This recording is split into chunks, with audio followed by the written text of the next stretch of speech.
नाम अली और आप देख रहे हैं अली स्टडी पॉइंट। तो जैसे कि आप इंतज़ार कर रहे थे, असाइनमेंट की गाइडलाइंस नहीं आई थी, वो आज रिलीज़ कर दी गई है। आइए देख लेते हैं क्या क्या इसमें बताया गया है, किस किस चीज़ों का आपको ध्यान रखना है असाइनमेंट बनाते और अपलोड करते समय। तो पहली इसमें चीज़ लिखी हुई है, ये असाइनमेंट जो हो रहे हैं ये केवल 4th सेमेस्टर और second year annual mode student के हो रहे हैं, वो भी कोविड की वजह से। देन आपका नीचे लिखा हुआ है, पहला पॉइंट है डाउनलोड ऑफ क्वेश्चन पेपर। तो इस पहले पॉइंट में ये लिखा हुआ है कि the question paper of all subject paper will be available on SOL website on 10 जुलाई। तो 10 जुलाई तक जो भी आपके क्वेश्चन पेपर हैं, ये सारे के सारे क्वेश्चन पेपर आपके जो एसओएल की वेबसाइट है वहाँ पे अवेलेबल हो जाएंगे, तो वहाँ से आप इन्हें डाउनलोड कर सकते हैं। सेकंड पॉइंट लिखा हुआ है the student are advise to download their question paper from their admit card.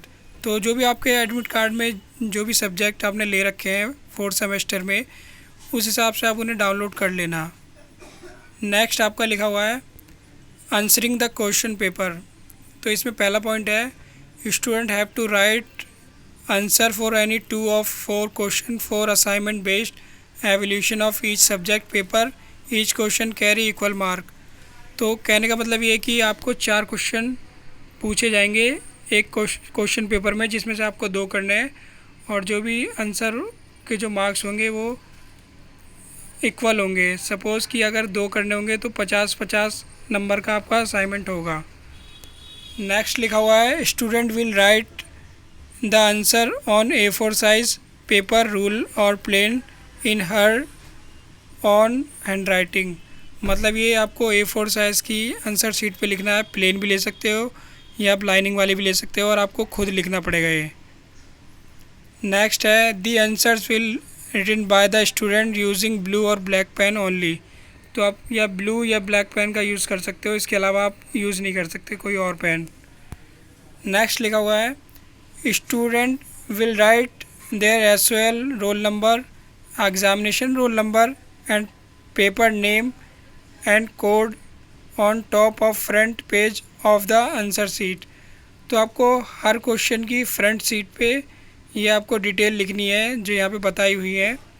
उसके बाद जो है the numbering should be done on each page of the answer sheet. तो जो नंबरिंग होती है, जैसे आपने क्वेश्चन में 5 पेज करे तो आपको वो नंबरिंग डालनी पड़ेगी 1 से 5 तक। तो इस तरह से आपको करना है ये। नेक्स्ट है student have to scan the all page of answer sheet of particular subject paper and create one PDF file. Apart from that, they are advised to name of the PDF file same as the name of the paper of their easy reference। तो कहने का मतलब ये है कि आपको अलग अलग जो क्वेश्चन की अलग अलग PDF बनानी है, और उन PDF का नाम जो है अपना क्वेश्चन पेपर का जो नाम होता है उसे रखना है, ताकि आपको कोई प्रॉब्लम ना हो, क्योंकि जब अपलोड करोगे तो आपको ईजी रहेगा थोड़ा, इसलिए यहाँ पे कहा जा रहा है। नेक्स्ट जो आपका पॉइंट है वो है uploading of answer sheet. Paper wise date of uploaded of the PDF file of answer sheet have been provide in the date sheet as well as the admit card. Student are request to throw it carefully and upload the PDF of specific subject paper answer sheet on the date mention in the date sheet. तो आपके admit card में particularly date लिखी हुई है कि इस तारीख को आपका ये वाला असाइनमेंट जमा होगा, तो उस तारीख को आपको उस वाले असाइनमेंट को अपलोड करना है वेबसाइट पे। नेक्स्ट लिखा हुआ है student need to log in their respective dashboard available on the SOL website to upload the solve PDF file specific answer sheet on the link provided for the purpose.